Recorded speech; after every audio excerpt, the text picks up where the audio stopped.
Often on the news we hear the terms occupied territories, 67 borders, and illegal settlements. And the story we usually hear sounds very simple. During the Six-Day War, Israel captured the West Bank from the Palestinians, refused the United Nations' demand to retreat, and illegally built settlements. But is that really the case? Let's try to understand the situation a little bit better. We'll start with a simple but extremely important question. From whom did Israel capture the West Bank? From the Palestinians? No. In 1967, there was no Arab nation or state by the name of Palestine.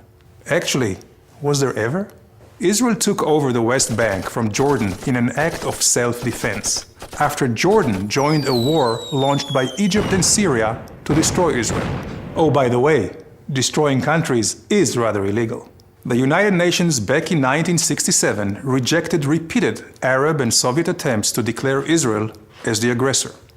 Security Council Resolution 242 did not demand a unilateral Israeli withdrawal.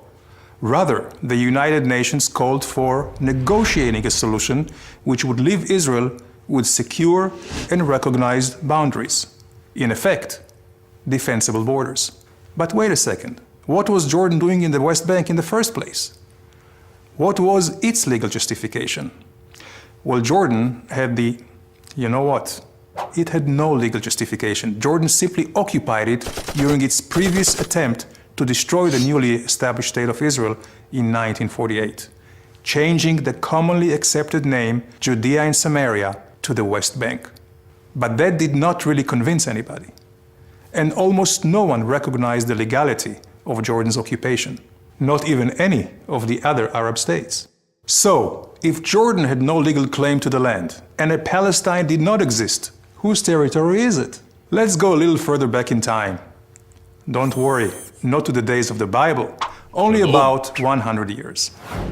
Until 1917, the Ottoman Empire occupied the whole region.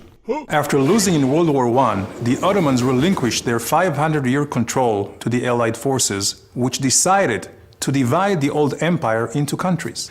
Britain's foreign minister, Lord Balfour, recognized the Jewish people's historical right to their homeland. A small area, equivalent to about 0.5% of the Middle East, was designated for this purpose. Britain received a mandate from the League of Nations to promote the establishment of a Jewish homeland. But wait a second, do you realize what happened? The Jewish homeland originally included not only the West Bank, but also the East Bank of the Jordan River. I guess you cannot say the Jewish people have not accepted some painful compromises already. Anyway, the League of Nations recognition of a Jewish homeland which includes the West Bank was reaffirmed by the United Nations after the Second World War. With the British mandate ending, United Nations General Assembly Resolution 181 recommended the establishment of two states, one Jewish and one Arab. The Jews accepted it and went on to create the State of Israel, while the Arabs refused the compromise and launched a war to destroy the newly established Jewish state. Resolution 181, a non-binding recommendation in the first place, remained with no legal standing. At the end of the war, a ceasefire line was formed, where the Israeli and Arab forces stopped fighting. At the insistence of the Arab leaders, this line was defined as having no political significance.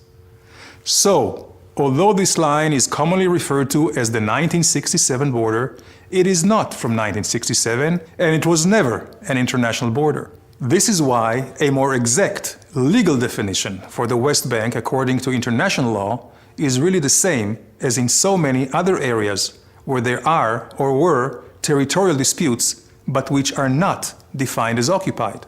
For example, Zubarah, the Tams Islands, the Western Sahara, amongst many others. They're not considered occupied territories, but rather disputed territories. So, let's return for a moment to our illustration and examine the complete chain of events. Israel's presence in the West Bank is the result of a war of self-defense.